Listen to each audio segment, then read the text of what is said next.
O beabá da sustentabilidade.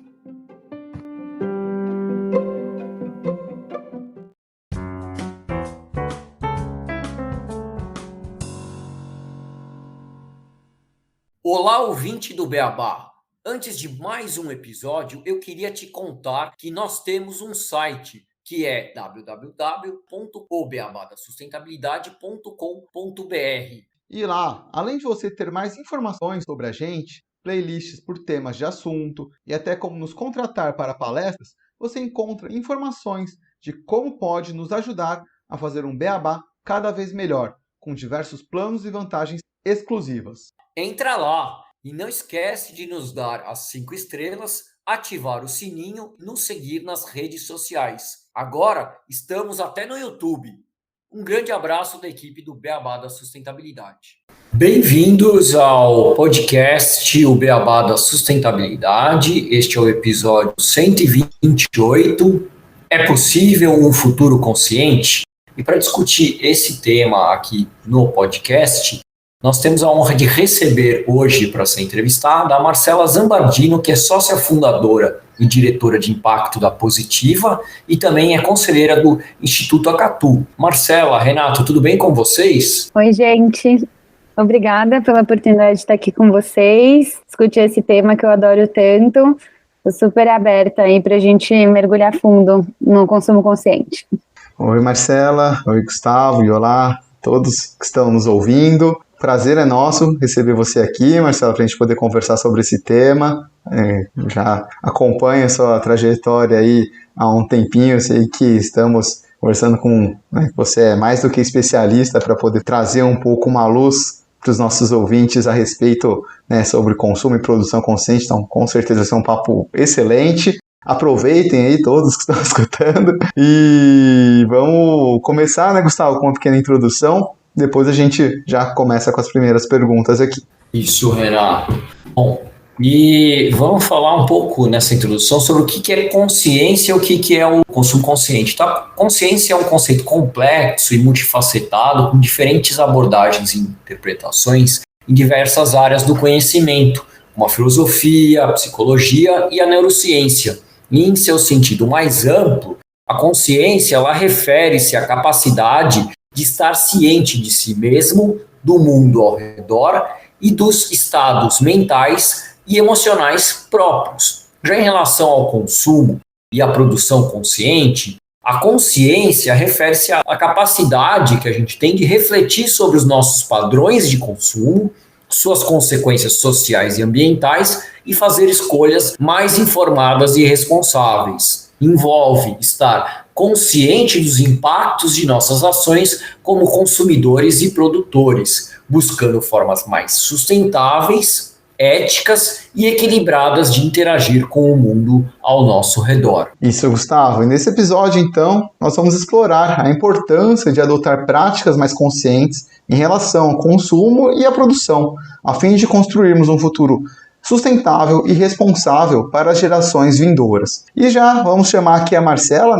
para a nossa conversa. E Marcela, para a gente começar esse bate-papo, eu queria que você nos contasse um pouco sobre você, sua história, atuação hoje, também um pouco sobre a Positiva, para que nossos ouvintes possam conhecer um pouquinho do trabalho de vocês. Bom, vamos lá. A minha história, assim, de despertar o consumo consciente e olhar para produtos que são mais responsáveis com a nossa saúde, com o planeta, começou quando eu tinha 15 anos, que eu fui numa dermatologista e que eu tinha um problema das minhas unhas estarem muito onduladas e a cutícula super irritada, assim. E aí eu cheguei lá e a dermatologista falou que a solução era eu não usar mais detergente convencional. E aí, para mim, aquilo foi muito um abridor, assim, abriu uma visão de que muitas vezes a solução pode ser não usar alguma coisa e não um remédio em si. Então ali, hoje que o tempo já passou, eu consigo ver que foi realmente um gatilho para eu começar a olhar mais para essas questões do que o nosso consumo afeta na nossa saúde E aí, depois, com o tempo, por uma questão de gostar muito de natureza, de fazer trilha, de viajar com os amigos, sempre tive uma relação muito forte com a natureza. E eu acho que eu tenho 36 anos, a nossa geração viu esses lugares, essas praias e esses lugares paradisíacos lindos sendo cada vez mais poluídos, crescendo mais prédios, chegando o desenvolvimento. E aquilo, eu acho que várias pessoas que estão ouvindo e que têm idade parecida com a minha devem ter essa sensação, assim, pô, parece que a gente precisa fugir cada vez para mais longe, sabe, para encontrar um lugar que não vai estar poluído e que a gente consegue respirar, assim. Então, bom, somada essa parte, né, desse despertar da alergia, da irritação e do quantos produtos do dia a dia podiam estar fazendo mal para nossa saúde, com essa parte do cuidado com a natureza, enfim, mais velha, fui morar sozinha, que foi outro momento, assim. Quando eu fui comprar os produtos para minha casa, que eu me deparei com aquela cena clássica de você entrar num supermercado e num corredor de produto de limpeza e ficar completamente perdida lá, tipo, será que eu ligo para minha mãe? Será que eu procuro aqui? Será que eu dou um Google? Tipo, o que eu preciso, tipo, para limpar minha casa? Assim, sinceramente, eu não sabia tudo que eu precisava, sabe? E aí aquilo também foi um momento de despertar, assim, que eu falei, pô, não quero comprar nada disso. Esses produtos, sei lá, tem cheiro muito forte, ou tem muita embalagem, cada um serve para uma coisa, é muita coisa. Tipo, eu vou lotar meu carrinho, eu vou ter que carregar o peso disso tudo, sabe, para ir até minha casa e tal. Então, teve também esse momento aí na minha história de despertar para o consumo consciente. Também a questão da alimentação, assim, foi muito forte. Quando eu comecei também a ter algumas questões de saúde, de gastrite e tal. Também tive 2 associações, assim, então a forma como eu me alimentava, eu precisava saber mais de onde vinha meu alimento, de onde vinham o que eu estava consumindo. Então, lá para 2014, eu comecei a me ligar muito na história dos orgânicos e visitar também fazenda de orgânico para entender de onde vinha nosso alimento. E aí, nisso, aí chegando muito assim nesse momento do início da Positiva, eu morava sozinha, eu já tinha entendido que os produtos do dia a dia afetavam minha saúde e eu comecei a questionar o que eu estava levando para dentro da minha casa, sabe? E eu comecei a entender que o que eu comprava era um ato político também, sabe? Era um voto que eu estava fazendo todos os dias. Então, a partir do momento que eu escolho comprar de um produtor, um biscoito de polvilho, eu escolho comprar de um produtor que eu sei, ao invés de comprar de uma, sei lá, multinacional que trabalha com embalagem laminada e tal, eu tô gerando renda para aquela pessoa, eu tô possibilitando que aquela pessoa se desenvolva e ofereça para o mercado um produto que tem mais saúde, sabe? A minha história é mais ou menos essa, assim. Eu comecei a questionar os produtos de consumo diário e aí eu entendi que existia a história do consumo consciente e que eu podia dedicar bastante parte do meu tempo, da minha vida, para tentar melhorar essa questão. Ah, bacana, Marcela. A gente sempre fala aqui, né, Gustavo, sobre essa questão do consumo ser um ato político. E acho que muitas pessoas que a gente conversa no podcast, quando a gente pergunta sobre a história, sempre tem um momento que tinha alguma ligação com a natureza, que teve uma virada de passar, igual você passou, assim, tipo, o que esse produto está impactando o planeta, o que está acontecendo. E eu achei, né, bem bacana assim, a sua história, porque quem nunca ficou perdido num supermercado com toda aquela fuzilamento de coisas, de informações, do marketing, né, que a gente fica perdido sobre o que escolher, como escolher. Então, acho que isso é, assim, só comentando, Gustavo pode fazer as próximas perguntas aí, mas eu achei interessante você trazer esse histórico, assim, desse momento de virada, porque todo mundo que a gente conversa, que a gente entrevista aqui, tem um momento e tem uma ligação com a natureza, tem alguma coisa que desperta, assim, para a sustentabilidade, fala, eu preciso ajudar a preservar o planeta, eu preciso pensar em novos produtos, eu preciso, de alguma forma, trazer alguma tecnologia que vai dar um futuro melhor para o planeta. Igual a gente aqui no Beabá, né, Gustavo? Acho que você pode até comentar um pouquinho mais, mas a gente teve também um momento um pouco parecido. Eu ia falar que a Marcela ainda falta falar sobre a Positiva, né? Ela Você na pergunta, você perguntou das duas coisas, e aí antes de pular para a próxima, é legal que ela traga um pouco sobre a positiva aqui para os nossos ouvintes.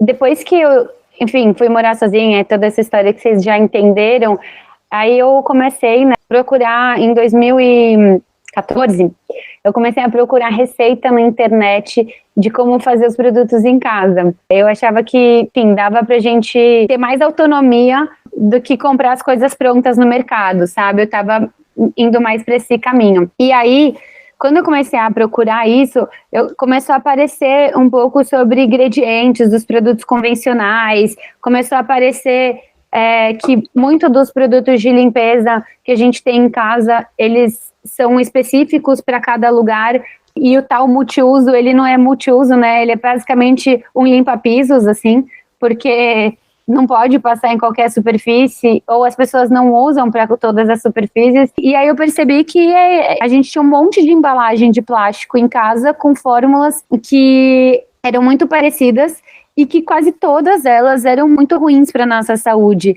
Então, um produto que ele se propõe a ser de limpeza, na verdade, ele estava poluindo nossa casa e nossa natureza, assim, porque ele deixava ali químicos que eram bem ruins, sabe? Pra gente ficar inalando num ambiente fechado e tal.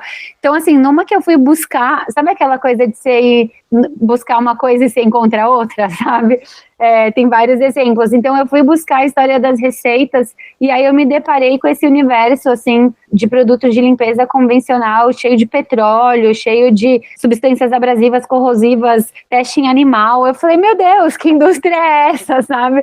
E aí, ainda vi que no Brasil a gente tinha, assim, basicamente 5 empresas, entre essas, tipo, 3 multinacionais que dominavam o mercado, sabe? Então, um mercado, assim, de bilhões que está na mão de pouquíssimas empresas e a gente estava muito sem alternativa, né? Um consumidor que já tinha despertado por esse assunto, a gente estava muito sem alternativa. E aí, acendeu uma luz na cabeça, e aí eu comecei a pesquisar o mercado fora do Brasil também. Eu vi que alguns mercados, tipo Whole Foods, que é referência em produtos já mais saudáveis, mais ecológicos, tinham corredores de produtos de limpeza ecológico, e pensei, bom, acho que isso vai chegar aqui no Brasil. Da mesma forma que os orgânicos chegaram, os orgânicos eram feios, eram deformados e tal, e aí eles ganharam muito espaço nos mercados e na vida das pessoas. Esse assunto vai chegar. E aí, por uma sorte, uma boa coincidência, comecei, enfim, a comentar sobre os meus questionamentos, e os meus sócios, o Alex e o Rafael, também estavam fazendo questionamentos sobre o consumo diário na mesma época, e a gente uniu alguns incômodos em comum, né, discutindo. A gente foi apresentado por ter incômodos parecidos, assim, e aí a gente decidiu que tinha espaço naquele momento para a gente ser uma solução no Brasil para produtos de limpeza para as pessoas que estão buscando uma limpeza de verdade. Então a gente começou o nosso modelo de negócio com e-commerce, que era uma alternativa também para a gente não depender dos mercados e supermercados que demandam uma comunicação mais, assim, complexa, para você conseguir falar com o consumidor no meio de tantas outras marcas. A gente entendeu que na internet era mais fácil da gente chegar para o consumidor e explicar por que o produto de limpeza convencional não estava sendo bom para a saúde da pessoa e para a natureza, enfim. Então, a gente começou no e-commerce porque o fluxo, né, de nutrição, que era um ponto, assim, que eu acho crucial quando a gente fala de consumo consciente, principalmente, é sobre o investimento em educação, educar o consumidor, educar o cidadão também sobre se sentir parte, se sentir um ator de mudança, uma pessoa que pode atuar na melhoria das coisas. Então, a gente começou muito no online para poder investir 100% do nosso marketing em ações de conscientização. Enfim, vou fazer uma pausa aqui, mas eu tenho 1 milhão de ações para contar. O Renato já participou de algumas com a gente até. Não, com certeza, já participei foram, acho que várias eu não sei, né, mas eu lembro dos mutirões de limpeza de praia, rodas de conversa, Então, tem bastante ação bem positiva, né? O nome da empresa, né, Marcela? Eu acho muito, muito bom, inclusive.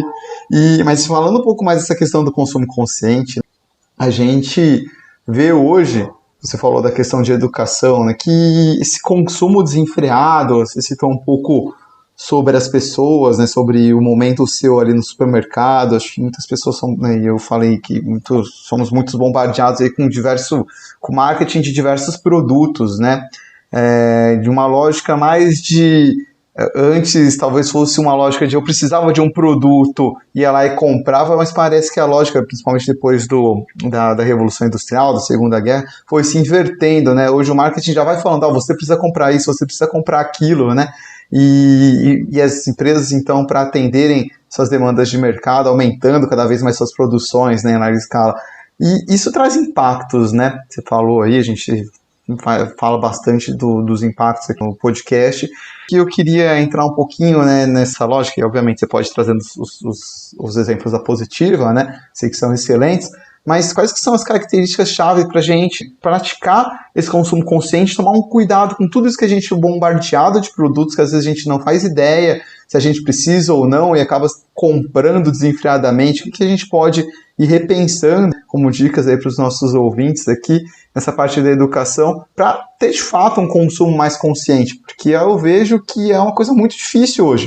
A gente tenta fazer, mas cada dia você abre o celular, recebe 1000 produtos ali que você, poxa, tô precisando disso, daqui é bom, você nem sabia que eu precisava comprar tal coisa, mas você vai lá e compra. Tá difícil, né, a gente combater um pouco essa indústria gigante do marketing, bombardeio de informações e consumo consciente. Então eu queria explorar um pouquinho mais como que a gente pode começar a aplicar isso no nosso dia a dia.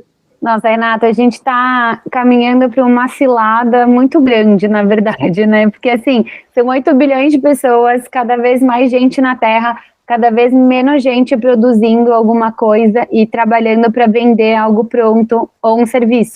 Esses serviços também de entrega de produto, falando principalmente da parte de produto, têm sido cada vez mais eficientes, porque o ser humano realmente é uma espécie brilhante quando ela quer usar a inteligência, e a gente consegue fazer entregas em 4 horas, em 2 horas na casa da pessoa. Então, assim, eu fico pensando, né, que todos nós aqui consumimos também porque a gente tem necessidades emocionais, né? Às vezes você tá num dia que, cara, você tá, sei lá, feliz porque você vai fazer uma viagem, aí você começa a pensar na roupa que você quer usar na viagem e tal, e aí de repente chega aquela publicidade de um biquíni, do protetor solar e tal, e aí você já começa, né, a comprar, tipo, ou então você tá mais triste, aí você acaba consumindo coisas que possivelmente podem te deixar mais felizes. O consumo, ele tem ocupado muitos lugares emocionais, e assim, como a gente fica com o celular na mão, sei lá, acho que generalizando, acho que a gente deve ficar umas 12 horas, né, com o celular na mão, assim, por dia. É muito fácil pegar a gente nesses momentos frágeis, né? Ou você tá muito feliz, ou você tá muito triste, e aí de repente chega ali a publicidade para você, e quando você vê, você entrou no melhor aplicativo de entrega, no mais rápido, que tem tudo, com os melhores preços para você ver lá, e você acha que você tá fazendo um ótimo negócio, sabe? No final do dia. Então, eu acho que a gente teve também uma oportunidade na pandemia para olhar para isso, os efeitos desse consumo, uma oportunidade muito triste, que chacoalhou muito todas as nossas estruturas, mas somos muito frágeis, né? E aí, rapidamente, a gente voltou já com tudo, consumindo pra caramba. Então, eu não acredito que a gente vai consumir menos, tá? Tô falando tudo isso porque eu não acredito que a gente vai consumir menos. Eu acredito que a gente vai ter que começar a consumir melhor.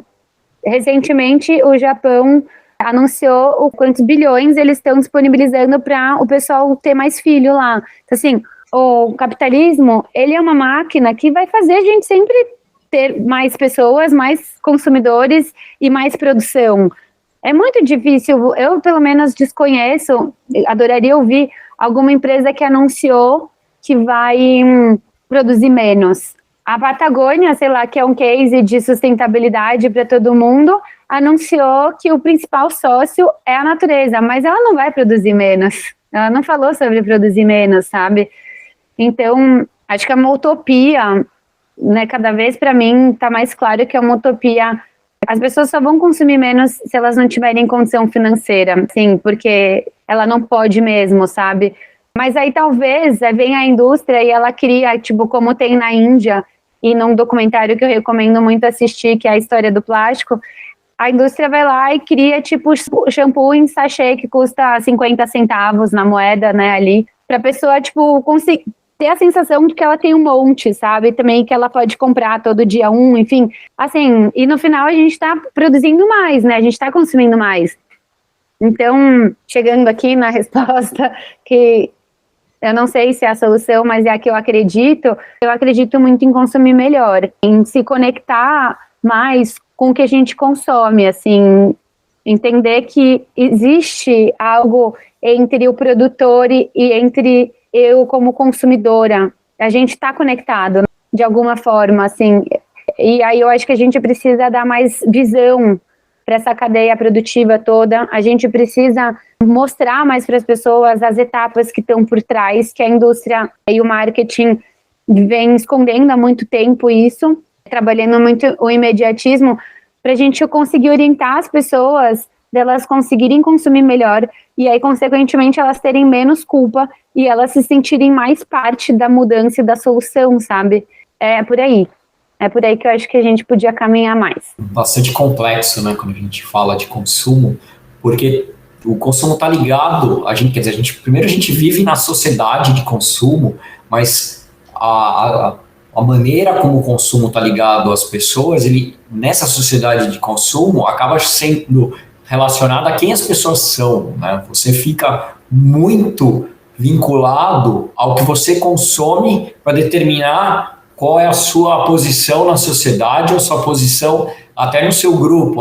Não, eu consumo um carro X e eu sou daquele determinado grupo, ao mesmo tempo o estilo de vida, né, com as roupas, e vai em tudo, né, que a gente pode pensar. E também tem o outro uso, né, de muitas pessoas que utilizam o consumo para pegar problemas psicológicos, entre aspas, um remédio, né? Você tá com um problema legal, vai lá e consome para ter aquela sensação de prazer momentânea, mas para o problema que você tem, você acaba resolvendo momentaneamente. Então é uma questão realmente complicada, e quando a gente fala também nessa parte, acho que de consumo, mudar para um consumo consciente, como a gente está numa sociedade que é do consumo, é complicado, porque as empresas, para mudar isso, elas teriam que mudar o seu cerne de ser, né? Que é o que a gente conversa muito aqui no Beabá, que a gente fala, poxa, realmente a sustentabilidade, a gente vai ir para frente da maneira que a gente precisa, sendo a sociedade construída dessa maneira. Não é uma utopia, né? É mais ou menos o que você disse. Posso pegar o gancho? Tá. Não, eu só ia fazer um adendo aí, Marcela, do Gustavo, né, que o Bauman diz, né, a gente vive hoje uma sociedade líquida, né, então tudo muito líquido, tudo muito, né, que se perde facilmente, substituído facilmente. Eu acho que a gente vê isso quando a gente fala de consumo, né, e quando você falou de consumir melhor, eu achei muito, muito bacana, porque eu tento ter um consumo, né, mais consciente, mas eu vejo que não dá para expandir esse pensamento para todas as pessoas. Quando eu vejo e falo, não vou comprar uma roupa, eu vou trocar essa roupa aqui, vou doar a que eu tenho. É muito difícil você levar esse pensamento para, igual você falou, 8 bilhões de pessoas e daqui a pouco 10 bilhões, né, que eu vi alguns estatísticos que é onde falam que a gente vai acabar parando. Cada cultura, cada pessoa, cada lugar tem, né, uma forma diferente de pensar. E por mais que a gente queira que o mundo fosse mais consciente, a gente não dá para tratar todo mundo como igual, né, que tem o mesmo pensamento. Então a gente tem que aprender pelo menos a divulgar um consumo melhor, né, e aí a gente vai um pouco para o lado da produção. Aí eu vou ter que comentar sobre o que você falou também, que é muito legal, assim. Depois eu volto para um ponto que o Gustavo trouxe, que me acendeu uma luzinha aqui também. No começo da Positiva é isso, eu comecei a fazer os produtos em casa, e aí eu falei, gente, ninguém vai fazer produto em casa. Não é uma realidade. A nossa rotina é cada vez mais corrida, sabe? A gente mal tem tempo, sei lá, né, pra fazer uma atividade física, enfim. Tipo, pô, a pessoa... Isso não é escalável, sabe? A gente tem que resolver problemas em escala, porque somos muitos, né? Então, foi por isso que eu acho muito mais solução eu ter um tira-manchas, que é o primeiro do Brasil, numa embalagem zero plástico, que tem 2 ingredientes que são minerais, que são biodegradáveis super rápido, né? Assim, entregar isso pronto para a pessoa, tipo, e falar, pronto, não usa mais o tira-manchas de embalagem de plástico, usa isso daqui. Tipo, é muito mais escalável, é muito mais possível do que eu falar para a pessoa que ela podia estar comprando um ingrediente ou outro e fazendo em casa e, tipo, ela vai ficar se sentindo culpada porque ela não consegue fazer, sabe? Eu acho que é isso, que é sobre o consumir melhor, Renato.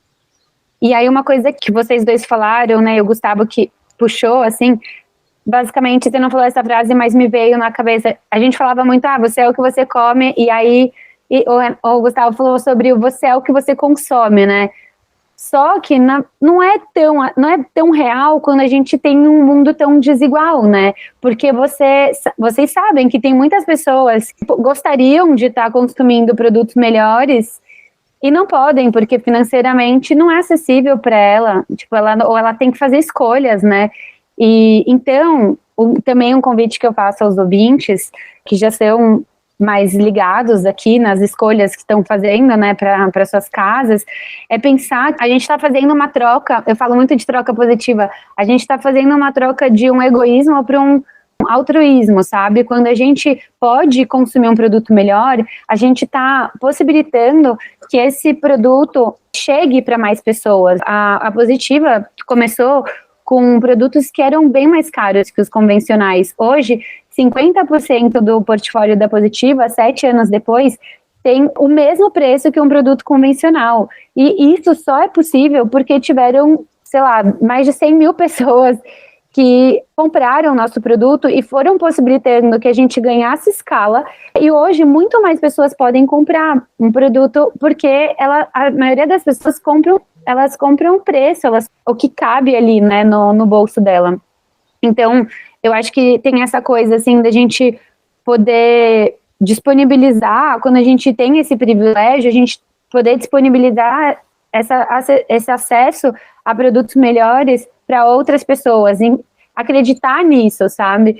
E que é sobre um coletivo, né? Não é só sobre eu. E sobre as crianças, né, também, porque quando a gente fala de sustentabilidade, a gente fala muito sobre um futuro melhor. Só que eu gosto mais de falar sobre um futuro possível, porque assim, se a gente não começar a agir agora, gente, que tipo de futuro é esse, sabe? E eu não gosto muito dessa coisa tipo, as crianças de hoje já vêm com um chip. Não, elas estão vendo como tá a realidade, sabe? Elas, tipo, não é que elas são mais evoluídas, elas estão vendo, tipo, a situação que a gente criou. O ser humano mais reage do que age. Então, acho que tá na hora da gente agir mais, sabe? Com certeza. Você falou das crianças, né? Acho que é um ponto que a gente gosta bastante de falar. Também, as crianças elas estão mais conscientes, a gente vê elas querendo fazer muitas mudanças, mas a gente precisa proporcionar também ferramentas para que elas possam evoluir e ter um futuro onde elas possam falar, não, beleza, vamos conseguir a partir daqui construir algo novo. E hoje em dia a gente já fala muito mais em adaptação, né, do que mitigação, porque eu fiquei um pouco ultimamente mais desiludido com o futuro que a gente vai ter, mas não que isso me impeça de continuar discutindo e conversando, tentar falar com as pessoas sobre vamos tentar fazer alguma coisa melhor, né? E as crianças, elas são, né, os jovens estão chegando, quando eles chegam com ações, querem discutir, às vezes um pouco de uma forma bem utópica, não, a gente tem que mudar o mundo, aquela energia que acho que todo mundo deveria ter. É uma gasolina, né, para quem às vezes já está começando a ficar mais cético com tudo que vê, com toda de notícia que a gente é atacado, com conversas que às vezes você encontra uma pessoa em, sei lá, algum local e você vê uma atitude que não é nada sustentável, não é nada viável, né, pro planeta, e eu fico pensando, o que essa pessoa aprendeu, né, assim, qual que é o histórico dela? né? O que que ela tem de conhecimento, o que que ela passou, o que que ela já, né? Tento me colocar para falar, talvez eu devesse ter uma ação mais positiva de tentar intervir naquilo do que só baixar a cabeça e me contentar com aquilo, né? E quando eu vejo essa nova geração vindo de querer tomar de fato essa ação, acho isso assim, um combustível muito bom para que a gente possa brigar por um futuro mais consciente.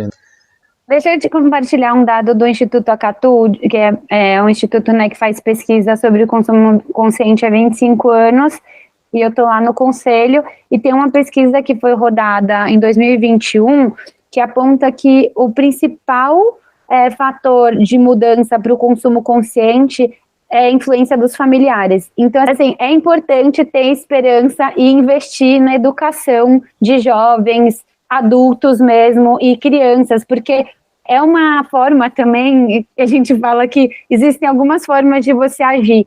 Algumas são consciência, outras são por constrangimento, né? Então, assim, às vezes quando uma criança chega para você e fala que aprendeu na escola, ou que, enfim, dá um exemplo ali, porque em teoria os adultos deveriam dar os exemplos para as crianças. Então, eu acho que quando essa lógica inverte, gera um incômodo, e eu acredito muito nos incômodos para gerar solução, sabe, Renato? Então, eu acho que quando você estiver mais desesperançoso, procura os projetos que estão investindo em educação, não só de criança, mas no geral, educação de sustentabilidade, como o podcast de vocês, e aí a gente preenche o nosso tanque de combustível para seguir em frente.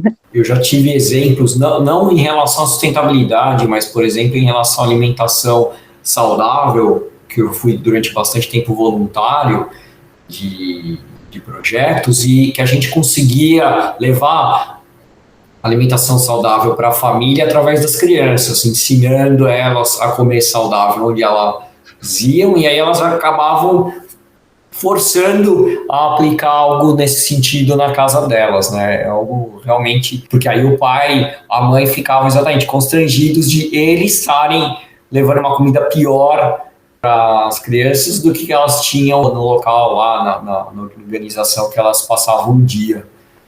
Acho que isso é bem interessante. E outro comentário que eu queria fazer, que aí vai um pouco mais na linha do que o Renato falou, que o Renato sabe bem, né, como o meu computador aqui atrapalhou bastante durante esse ano, e entre umas das ideias que eu tive foi olhar se eu conseguia trocar uma peça de um computador antigo meu para substituir o HD pelo... Não deu certo, mas quando eu desmontei os dois computadores, que são da mesma marca, uma marca que começa com D e acaba com L, não vou falar qual é, que, a qualidade do novo é absurdamente pior do que a do antigo. O antigo continua funcionando, tem 14 anos, eu só não sei a senha para usar ele, mas ele era muito bem construído. E o novo é construído para ser jogado fora. E você fica imaginando, por pegar um computador, tanto de material que é utilizado nesse produto, para você usar por 2 anos apenas, que foi mais ou menos o quanto ele durou na configuração de fábrica. Mas eu acabei aprendendo a consertar o computador, porque eu falei, eu não vou comprar um novo, não está no momento, pelos dois lados, por preço e também porque eu não quero colocar mais um produto no mercado. Essa lógica da obsolescência programada, né? Pode falar aí, Marcelo, só.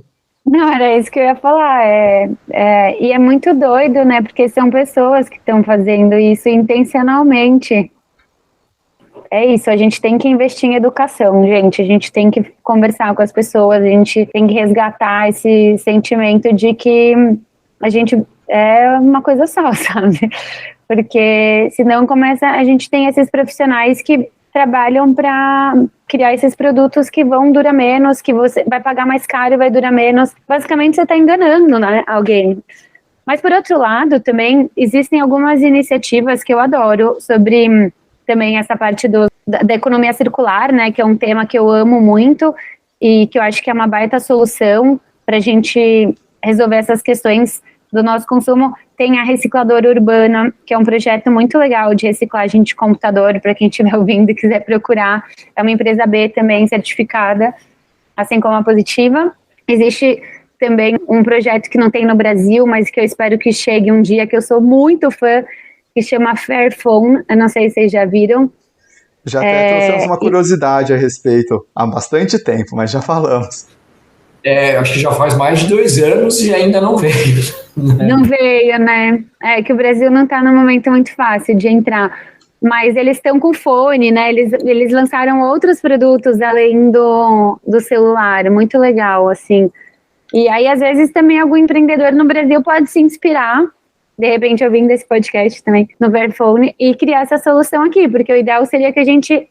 uma outra solução que eu amo, é que a gente tivesse soluções mais locais, né? A gente não precisa ter alguém que resolve o problema do mundo. Eu acho que uma das grandes soluções é a gente consumir mais local, né? Acho que é um ponto crucial aí para o consumo consciente. Sim, reduz bastante a pegada dos materiais, né, dos produtos, que só colocando para os ouvintes, né, porque se a gente consome local, a gente não vai ter um transporte gigantesco, o uso de combustível tão grande para trazer os produtos até a gente.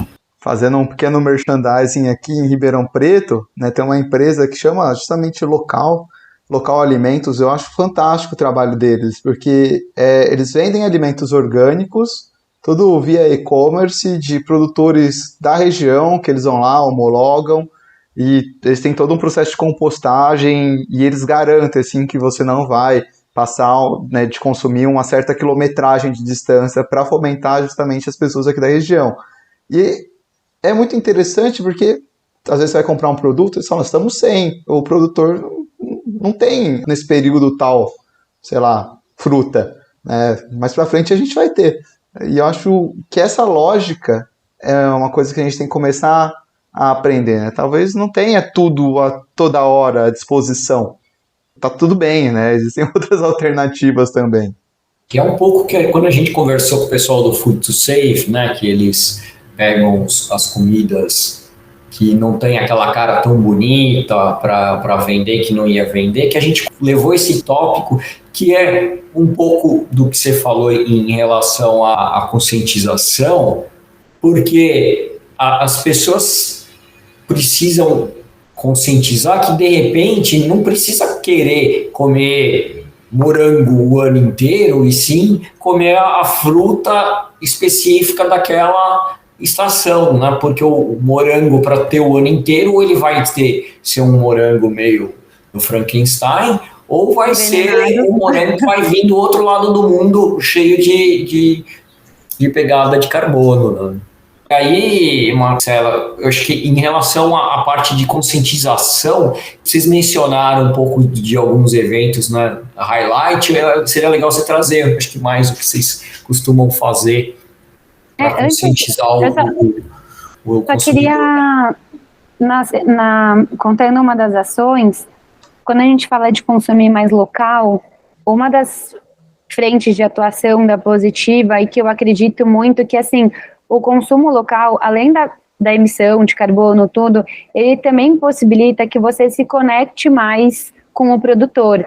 Por exemplo, quando, né, o Renato fala do pessoal da Local, você sente orgulho de estar consumindo, você sabe de onde vem o que você está consumindo. E principalmente nesse questionamento de saber de onde vem, a gente lançou uma série no ano passado, mas que está super viva, acontecendo, que ela mostra para todas as pessoas que acompanham a Positiva, né, está disponível em todas as nossas redes sociais, Instagram, YouTube, LinkedIn, no nosso site, da onde vem cada produto da Positiva. Então, o protagonista da série é o próprio fabricante, o próprio produtor. Então, vai ter a história lá da bucha vegetal, que é, né, plantada, colhida, costurada, até chegar à gôndola do mercado ou no site da Positiva para poder lavar a louça de alguma pessoa. E quem faz tudo isso é a dona Zizi com a família dela.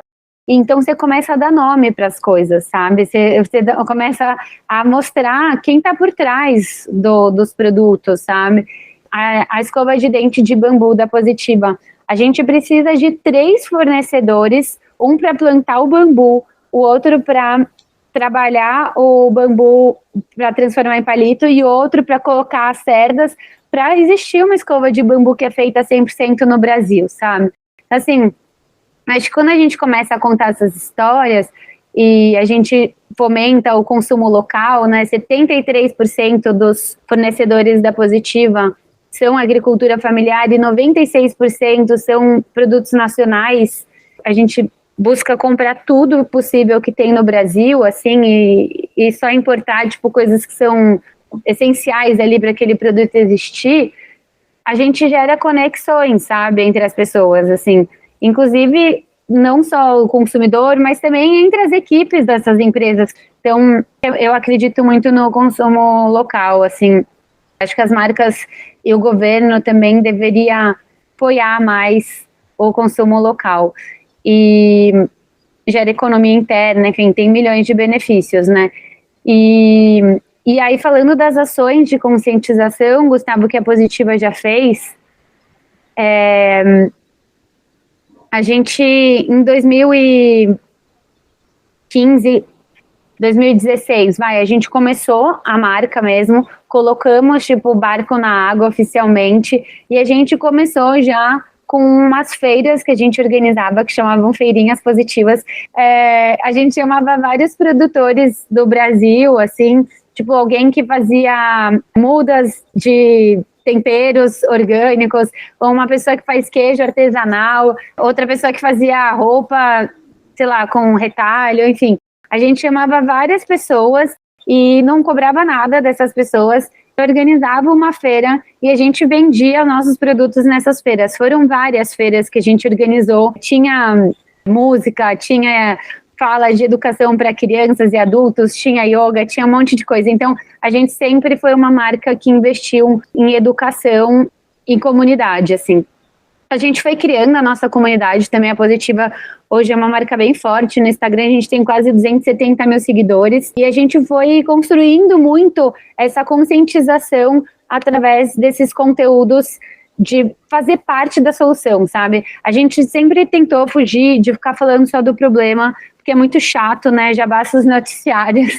E aí a gente sempre tentou chamar a galera para ir para ação com a gente. Afinal, a gente fala muito, né? Uma frase que eu gosto, que está em vários pontos de comunicação da Positiva, que sozinhos somos gotas, juntos somos oceano. Então, a gente evoluindo um pouco na história e falando também de oceano, em 2017, 2018, a gente percebeu que tinha demanda para a Positiva, demanda de mercado.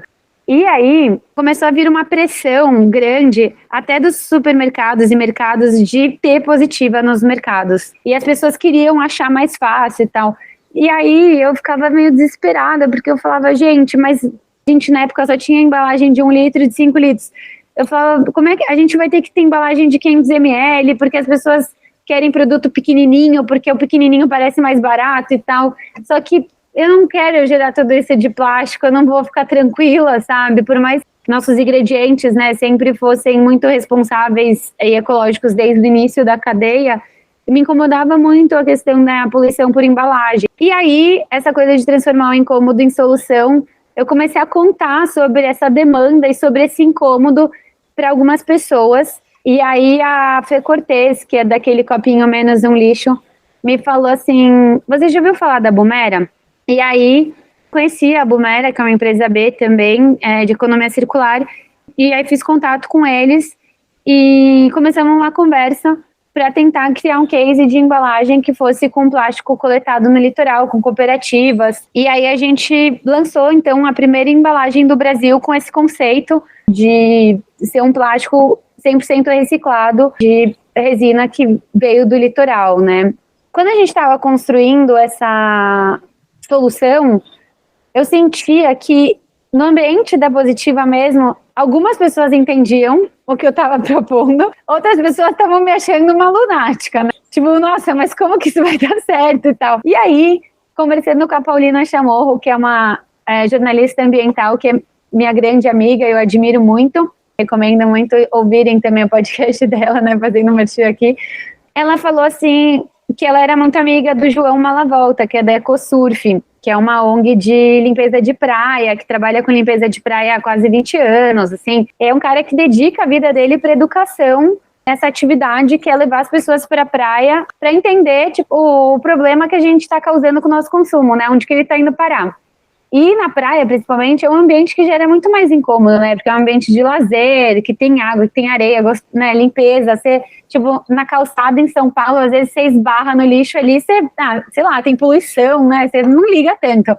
Mas na praia você se incomoda mais. Então, acho que o ambiente praia e a função do mutirão de limpeza é muito educativo. Muito mais do que resolver o problema em si, é uma função de educação. E aí, então, para lançar essas embalagens em 2018, no final do ano, eu propus para a equipe da Bumera e tal, da gente levar a equipe toda da Bumera, que era maior do que a da Positiva, a equipe da Positiva, para fazer um primeiro mutirão de limpeza de praia. E foi tão legal a experiência, quase todo mundo, né, das duas equipes foi, e todo mundo voltou tão entusiasmado, assim, entendendo por que o cotonete de plástico é um problema, por que a bucha de plástico verde e amarela é um problema, ela vai parar lá na praia, as pessoas não lavam louça na praia. Então as pessoas conseguiram fazer essa conexão, e aí a gente teve a ideia, então, de, se isso deu certo, vamos chamar os seguidores da Positiva, que a gente sempre teve uma comunidade grande, para fazer esses mutirões com a gente a cada 2 meses. E aí em 2019 a gente realizou, foram 9 mutirões no total, porque a gente inventou de fazer mutirão em São Paulo também, porque tinha gente que não podia ir para a praia, mesmo a gente fretando o ônibus por conta do deslocamento, que era muito tempo. Aí a gente falou, vamos limpar a cidade também com o pessoal. Essas ações de mutirão, elas geraram oportunidade para a Positiva fazer uma exposição na Unibis Cultural, ficou uma semana lá, o lixo que a gente coletou na praia, com várias fotos da National Geographic, aberto gratuitamente para escolas visitarem. A gente fez um evento de abertura, foi muito legal. A gente também levou para o Sustainable Brands, que era um evento que acontecia no Ibirapuera, que era também gratuito e tinha um impacto bem grande, assim. E aí a gente começou a inspirar várias outras marcas grandes, inclusive multinacionais de produto de limpeza, a ter esses plásticos reciclados. E eu acho que sim, a gente foi bastante precursor, sabe, nisso. E eu sempre falei que o principal impacto da Positiva é intangível, porque a gente nunca vai conseguir medir o quanto que essas ações que a gente provocou geraram na vida das pessoas, e também nessas empresas que falaram, bom, se esses caras estão fazendo, né, se essa empresa está fazendo, eu vou fazer também, dá para fazer. Então essas foram um pouco das ações que a Positiva já fez. São muitas ações, e só comentando que os mutirões de limpeza, eu lembro que eu participei, não sei se foi de 1 ou 2 ou mais, mas que estou me lembrando agora, foram uns 2 que eu participei com vocês, Marcelo, me impactaram muito, eu nunca tinha participado, foi a primeira vez, é muito interessante, porque se realmente você vai vendo aquele tudo de resíduo, você olha, parece que não tem nada, aí você começa a cavar ali a areia, né, e às vezes um pequeno segmento, uma pequena faixa, um monte de resíduo, você fica realmente impactado, então é muito bacana para quem tiver oportunidade, não precisa nem estar participando de um mutirão, né, estiver na praia, vai lá e começa a olhar os resíduos, né, então é algo que impacta bastante, é bem legal. Você falou também sobre conexões e sobre não ser parte do problema. Tem acho que uma frase de vocês que sempre me marcou muito é: seja parte da solução, não seja parte do problema. Então acho que deixa aqui um início aí, Marcela, para a pergunta que eu vou fazer agora, que a gente começou esse podcast, essa conversa com uma pergunta, que se é possível um futuro consciente. E para a gente fechar aqui, né, toda essa nossa discussão e idas e vindas e reflexões e desabafos e todo um trabalho muito bacana que vocês fazem, parabéns. Queria abrir para deixar uma mensagem no final, pensando sobre se é possível a gente ter esse futuro consciente. Agradeço todas as pessoas que chegaram até aqui, ouviram todas essas reflexões. Espero principalmente que algum incômodo que eu trouxe sirva como motivação para as pessoas se engajarem nessas causas. A Positiva está super aberta para quem quiser trocar. Eu sempre estou lá no Instagram também respondendo mensagens, então o acesso a gente é muito fácil. O que a gente mais quer mesmo é multiplicar essas ações e ver cada vez mais pessoas se sentindo parte da solução e não sentindo culpa e não se sentindo travadas, né? Acho que tem um grande problema da sustentabilidade que às vezes ele congela as pessoas, sabe? Que é tanto problema, tanta questão que a gente não sabe por onde começar. Então a gente gosta muito de falar que a gente também não soube um dia por onde começar. E então vem com a gente. Agradecer a vocês dois por investir o tempo de vocês em promover esse conteúdo que também tem um impacto intangível. Acredito muito na educação, como eu falei aqui durante todo o podcast, e que a gente está junto. Vamos nessa caminhada que tem muito para fazer e tem muito projeto bom também, e quando a gente troca, a gente preenche esse tanque aí que a gente vem falando de combustível e faz o dia de amanhã ser melhor. Muito, né, nesse futuro mais consciente. Acho que é necessário que a gente tenha um futuro consciente, que as gerações futuras possam ter um planeta sustentável para todos. E é legal que as pessoas que estão aqui nos escutando se inspirem em todos os exemplos que você trouxe, todas essas reflexões, porque isso faz um futuro consciente. A gente falou aqui de um consumo, né, apropriado para as pessoas, né, uma reflexão mais apropriada de olhar para onde que você está consumindo, de quem que você está consumindo, como as empresas estão colocando os produtos no mercado. Então isso tudo faz essa diferença. A gente já bateu aqui nessa tecla milhões de vezes. A gente fala muito de economia circular também, né, dessa questão de consumir local. Então, a gente sabe que não é fácil, a gente sabe que tem suas dificuldades, mas pessoas e empresas, né, pessoas como você, empresas como a Positiva, são sempre aí para jogar uma luz para quem tem dúvida ou dificuldade em saber por onde começar. E a gente tem aqui no podcast essa função justamente de divulgar. A gente já trouxe várias empresas com um propósito super bacana de pensamento, produção e consumo consciente. Então, quem tiver no nosso site, a gente separa ali por alguns temas, tem lá todas as entrevistas de produção e consumo consciente. Quem tiver a fim de saber por onde começar, escutar esses episódios também ajuda. E você falou aí de várias pessoas, né, que são super engajadas na causa também. Citou a Paulina, que é uma inspiração para a gente aqui, né, como podcast. O João, conheço também, né, como o projeto da EcoSurf, super bacana. E isso tudo faz a diferença, buscar esses caminhos, buscar essas pessoas. Então, só queria agradecer toda a participação e que a gente possa ter mais conversas, mais episódios e unir forças para esse futuro mais consciente. Deixo aqui meu muito obrigado a você e a todos que estão nos escutando. Até o próximo episódio do Beabá da Sustentabilidade. Convido as pessoas a seguirem a Positiva no Instagram, @Positiva, se engajar nas nossas causas. Em breve vamos ter convites aí para ações para a gente ser parte da solução. Legal. E só para reforçar uma mensagem que a gente sempre coloca quando a gente fala do consumo consciente, né? Usar lá os 3 R's, né? O reduzir, o reutilizar e o reciclar. Podem ser quebrados em mais outros 6 R's, né? O recusar, repensar, reparar, reformar, repropor e o recuperar, para a gente realmente consumir de forma consciente. E aí agradecer novamente a todo mundo, a Marcela pelo tempo disponibilizado para a gente, pelo monte de lição que está passando aqui para a gente, para os nossos ouvintes, e pedir lá 5 estrelas para todo mundo no Spotify e dizer que aqui o Beabá é sustentável. Até o próximo episódio.